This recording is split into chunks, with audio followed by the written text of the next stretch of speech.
Hello, my name is Sahara. One moment. And I have a Rogue camera. I I first taped this for a public television um, channel. It was part of a writing exercise, and they chose me to be one of the readers for the public section, and they were also fantastic. But my original copy got damaged, so I wanted to bring some more YouTubes that are under the Believe It or Not, or What the Hell Was That category of, because everybody has a story. And this was part of a class writing, it was called Writing Your Life Story, and it's been quite popular, especially in continuing education. And I thought, I've done a few of other people where they have let me tape the telling of their unusual story. We're all a big universe inside us, and we're walking around with these amazing stories. I have done 2 on my YouTube channel, so this will be the 3rd, and I'm hoping for more. If you have an unusual story to tell, I guess they're more on the metaphysical side of Believe It or Not, but they're on the metaphysical side. And this particular one is of my, I called it Ollie, Ollie, and Free. It was a game played with hide and seek with young kids, and it starts off in 1957, and it's a wonderful rendition of my experiences with the Vietnam War, and also a changing cultural climate. And we had just begun the age of Aquarius. Now, I always cry with this.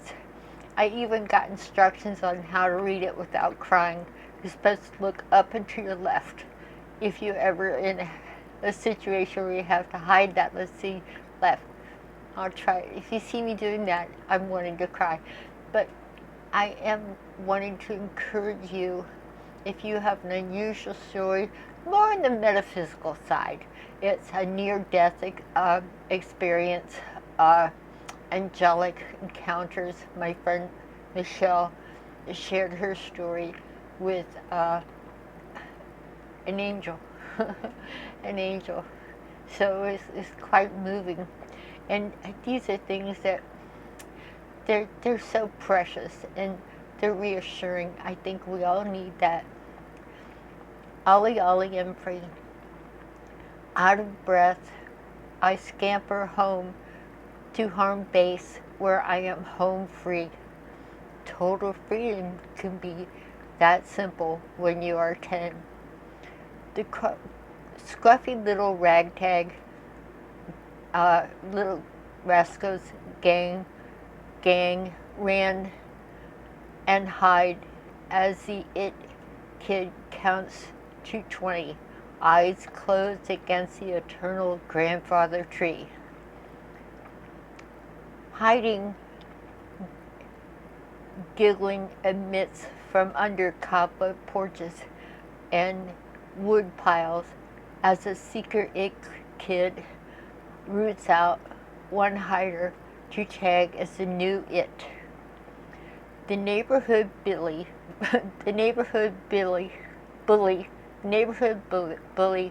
Johnny Johnson, is a little kid general who barks orders. He is the king of the hill and runs the ragtag kid show in his little domain. I hide in an abandoned outhouse as squeals erupt as one of the kids is found and tagged and doomed to be the new it. The cry, "Ollie, Ollie, I'm free," is sounded, and dirty little ruffians scamper to home base and tag it.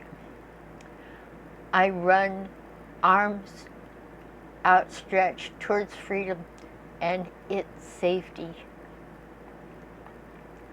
Out of breath, I sigh. I am home. I am home free. I am safe. Stepping barefoot into fresh dog dew is the only peril I face at 10. And just who is Ollie anyway, I wonder. He must have been very important, as they named this whole wonderful game of hide and seek after him. A call from my grandmother to dinner rings out through the air. Warm smell of baking bread and ham still fill the air as I fall into my corner bed. I am Ollie, Ollie, in free. I am safe, asleep instantly with the knowledge that it will be this way forever. Me 10, hordes of kids to play with, and my grandmother eternally in the kitchen making great, almost magical treats and gigantic meals as my grandfather quietly reads the Reader's Digest in the corner. It will be 1957 forever, I am sure, in this timeless place called 47 Highland Place in southern Maryland. I have life pretty well figured out. I have the for sure knowledge that throwing a copper penny over the roof of our little brick house would almost certainly cure the warts I got catching frogs down the creek the day before.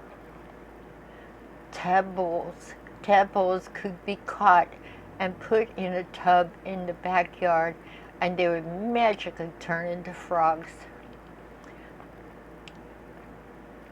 And don't go barefoot where there are bumblebees, or you will get stung. Springtime, in the evening, you could catch lightning bugs and put them in a jar and light up your bedroom at night. And if you caught a snake, don't hide it in your underwear drawer, because your grandmother would scream and grab her chest and turn blue on the floor, and you would get your behind warmed. Keep your dolls and dollies away from Johnny Johnson, or he would rip the heads off. I had the rules of life all figured out in 1957. The 56 Chevy was coveted by neighborhood teens. Bobby socks and ponytails rule. My dream is not to have a 56 Chevy convertible, but to be allowed to wear tight skirts and bright red lipstick. Could I dare envision spiky heels, thick clacked in the hallways and sidewalks of 1957? Most certainly, I would live in this timeless dimension forever. Einstein was right about time and space standing still. He came from southern Maryland, I was sure. The innocence of the 50s evaporated in the tropical steam of Miami in the summer of 1967. My makeup is melting off my face as I walk into the tarmac.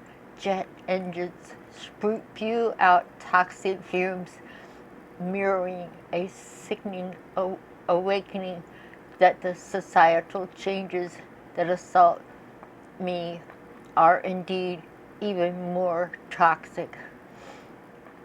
My flight bag is stuffed for a 3-day trip to faraway places. We will fly over the red, orange flames of the ghettos of Watts, D.C., and Detroit. In 1967, there is civil rights, Rowan Martin, laugh-ins, riots in ghettos across the country, and people had fist fights in bars and churches over a war I fail to understand. Nixon is about to become president, and Watergate is on the horizon. TV's blare, not with the antics of Lucille Ball and Desi Arnaz, but with fleeing, screaming Asian children, college campus sit-ins, naked people dancing stone at giant rock concerts, and policemen beating colored people bloody in the streets. I can't deal, so I stake a joint with another flight attendant in the tiny laboratory. Who can smell it, really? The entire fat cabin is filled with smoking people. I should know. I am the one who walks down the aisle, dispensing zillions of complimentary packs of Winston, Parliament, Salem's, and Marlboro cigarettes, all from an attractive wicker basket. I have a bouffant hairdo, and I am bound in a spandex girdle, garters, slips, and tight elastic bras that make every breath a victory, yet women with hair under their armpits burn bras on television. It is my job to evacuate civilians in case of an air crash. Visual, me, 120 pounds, bound in a tight skirt with 3-inch heels, assisting a 120-pound passenger out the orifice of a plane on fire or sinking into an angry, choppy sea. What's wrong with this picture? I take another hit off of the shared joint. I take a deep breath and straighten my hair and skirt and step back into the cabin. It is before takeoff. I glance out the window as baggage handlers jam pine boxes with the remains of young boys into the underbelly of the plane, along with luggage and dirty engine parts. It will be 10 degrees in that dark underbelly as they make their final journey to their hometowns. Do they return to places like 47 Highland Place, I wonder? I greeted scared young boys in starch uniforms in the cramped tourist section of the aircraft. They are pale, vacant, and frightened as they are herded off to a faraway Asian land. Some will return in boxes like those under the plane. A gate agent whispers in my ear, there will be a slight delay in takeoff. They have some more last-minute coffins to load. I glance back at the sea of young faces. Are they men or are they boys? Again, I look out the window at the coffins. Did my stomach just sink down to my knees? In first class, I serve senators, governors, generals, and movie stars cocktails, wine, champagne, aperitifs before takeoff. I glance over their shoulders out the window while pouring from a linen-wrapped bottle into fancy glasses as more simple boxes are stuffed into the hold below. The first class is filled with the policymakers of the time. First class is the world where people pretend that everything is just fine. Yet they are seated just 6 feet above a pile of pine coffins, inviting in hors d'oeuvres and aperitifs.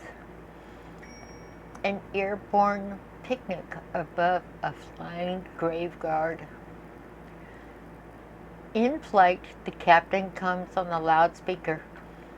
He says, "To the right of the aircraft is a beautiful Potomac River and Chesapeake Bay. And to the left is downtown Washington, D.C. in flames. For your comfort, I have turned off the no smoking sign. Have a pleasant flight."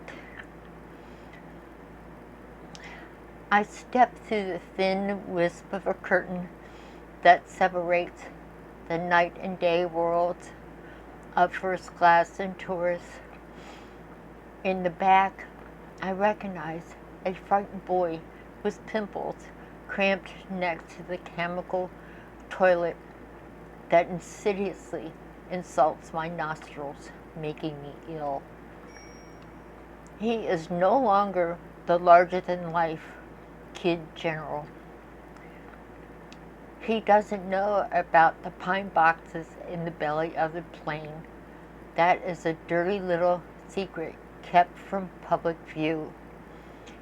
But he does know that he faces napalm, swamps, gooks, Guam, bombs, bloody battles, and maybe death. He is pale and shaking. He is relieved that the no smoking sign is off and that he can light up and relieve the inner terror in his heart. He is a boy from long ago, a time of I Love Lucy, American Bandstand, and Ed Sullivan Show innocence. He once was 10, running towards a grandfather tree on 42nd Highland Place in southern Maryland with me. I lean down and whisper in his ear, "Ollie, Ollie, I'm free, Johnny Johnson." Thank you for joining me. I hope to have more stories that are the time of your life. Let me know. My email is below. I wish you namaste and God bless you.